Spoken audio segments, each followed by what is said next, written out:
Alors aujourd'hui, le potentiel du biométhane, nous y croyons très fortement.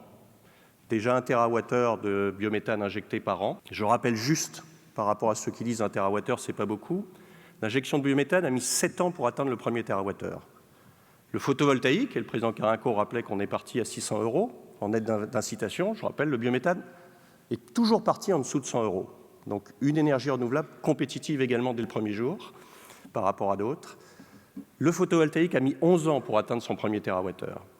L'éolien offshore a mis 11 ans pour atteindre son premier TWh. Donc oui, si on s'inscrit dans une dynamique, le gaz renouvelable, la méthanisation, est une énergie renouvelable qui décolle très vite grâce à la mobilisation de tous les territoires et grâce à la mobilisation des porteurs de projets. Aujourd'hui, plus de 10 TWh de projets recensés, identifiés, qui ont fait leurs études de raccordement, qui ont demandé leur tarif de rachat pour pouvoir se réaliser.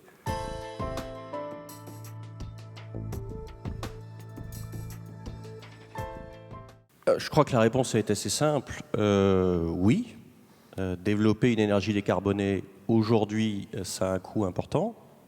Et je ne reviens pas sur tout le débat sur quel niveau de la taxe carbone. Je crois que dans toutes les configurations qu'on avait pu montrer, on a indiqué, je le rappelais, globalement, la méthanisation, c'est en moyenne 90 € du mégawattheure. Toute la filière est convaincue qu'on peut gagner 30%, ce qui amènerait à 60%.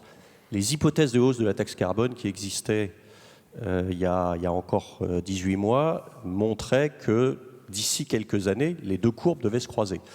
Mais on voit bien qu'il y a encore un gros travail à faire en permanence. Et je rappelais l'intérêt de travailler au niveau local avec toutes les collectivités locales et les autorités concédantes pour trouver l'optimum économique, parce qu'il va y avoir une demande d'exigence de confirmer que c'est économiquement pertinent. On a mis en place des travaux de concertation avec le régulateur, avec les services du ministère pour définir le droit à l'injection. Un décret qui a défini ce ratio qu'on avait proposé, d'un ratio entre l'investissement et le volume de biométhane produit. Globalement, toutes nos analyses montrent que le coût de raccordement se situe autour de 3 € par mégawattheure, ce qui, là aussi, se compare très favorablement à des coûts de raccordement de projets renouvelables électriques qui, si je prends les derniers chiffres de RTE, par exemple, sur l'éolien offshore, ils parlent de montants qui sont 2 à 3 fois plus élevés au mégawattheure produit.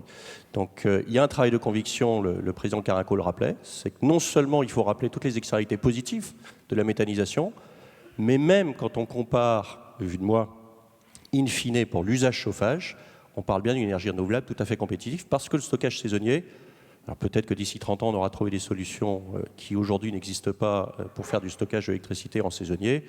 À titre personnel, j'ai un doute parce que le problème d'un système électrique, c'est les variations quotidiennes, c'est celui-là qui est un challenge.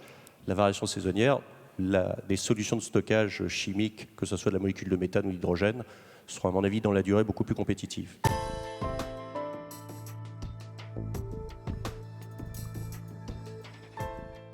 Nous avons toujours dit que la filière, en se développant, pourrait baisser ses coûts et qu'il était important et qu'il fallait assumer cette baisse de coûts, la proposer. Et on espère que les porteurs de projets contribuent et contribueront à permettre ces baisses de coûts. Le régulateur rappelle régulièrement que pour des projets d'une certaine taille, les solutions d'appel d'offres sont les bonnes.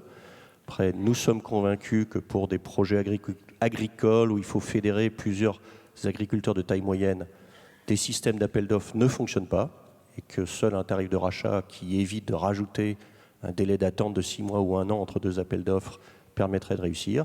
Mais il faut que ça s'inscrive dans une baisse de coût raisonnable. Par contre, l'annonce du tout premier projet de PPE qui disait « dans X années, on va baisser drastiquement d'un coup en marge d'escalier » était vue de nous une erreur parce que ça a amené ce qu'on constate, une accélération des projets, de gens qui veulent sécuriser un tarif avant qu'il baisse et qui du coup sont en train de mal faire leur projet et risquent de créer de contre-références. Donc nous sommes favorables à l'annonce d'une baisse progressive qui donne de la visibilité à toute la filière et qui soit discutée pour, in fine, faire bénéficier le consommateur de la baisse de coûts, tout en assurant que cette filière peut se développer dans les meilleures conditions, parce que là aussi, quand vous voulez faire trop de projets en même temps, au lieu de faire baisser les coûts, ça les fait augmenter.